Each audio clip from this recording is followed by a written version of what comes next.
Hi YouTube, and this is JTrain997, and I'm back this time with my review of the DC Universe Classics Wave 19 Figure 6 Magog figure.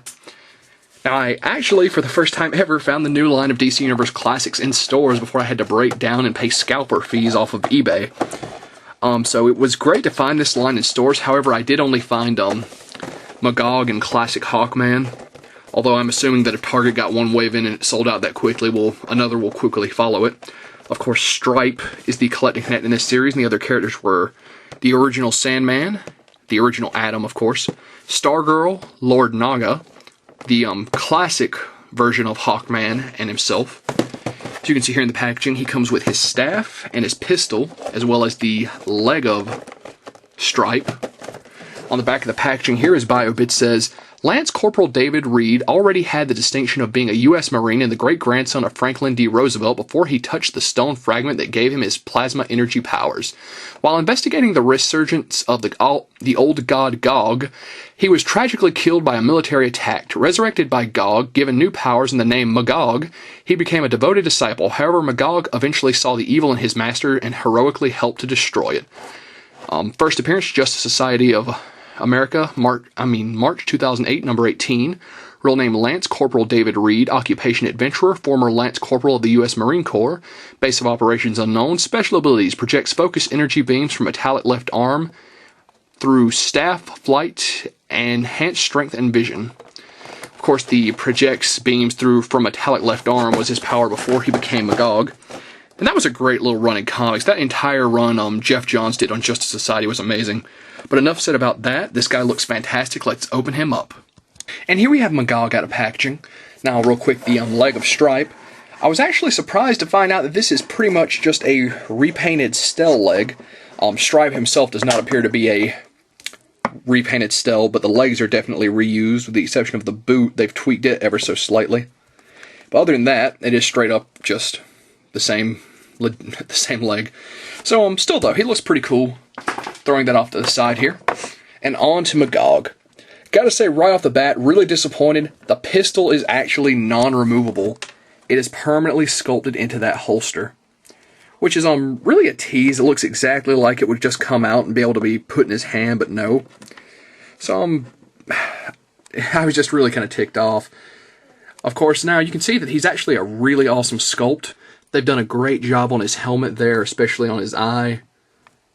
Just all down his outfit. There's a lot of great color. His other accessory, which we'll get on there to a second, also has some nice detail. He's got the little colored buttons on his staff on either side.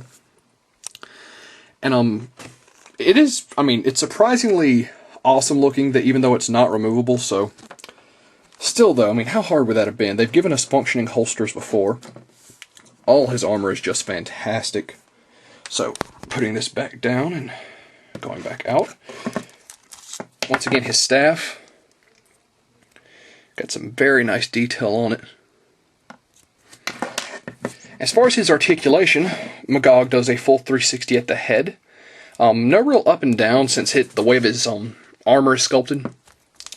As far as his armor sculpting, it also kind of makes this arm a little stiff. You've got to watch it when rotating it. Also, the interior joint of his arm is colored the same gold as his armor, instead of being a flesh color. So, it would do a full 360. It still goes out. Very stiff at the bicep, although it is moving. Single jointed at the elbow, spins at the wrist. Very nice admin crunch there, although if you move it too far, the strap is going to look a little awkward. Same for both arms, although no such hindrance. This one has full range of motion with no real trouble. Very nice sculpting on the armor. Once again, doesn't appear to turn left and right at the torso, otherwise it's very stiff if it does. Legs go forward, back, out, spin at the quadricep, single jointed at the knee, and have an ankle joint. So very nice articulation on this guy.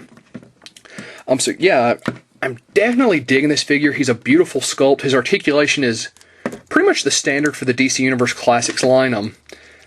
I really like the figures that when they give them a little bit more, where they're double jointed at the elbows, double jointed at the knees, but it doesn't really take away anything from this guy. Let's get him posed here.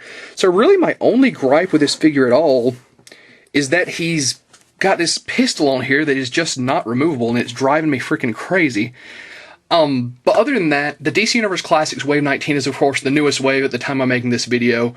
It's still kind of hard to get. I was really surprised to see it pop up in stores. You can get it off eBay, but you're going to pay a pretty decent, scalping price for that. So my recommendation is to wait and see if you can't catch it in stores. They'll run you about $16 there.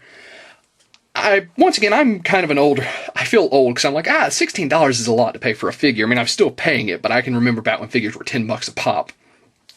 I still highly recommend picking this guy up. Stripe's going to be cool when he's all put together, even if he is reusing parts from still. And that being said, this is JTrain997, and I'll see you soon, YouTube.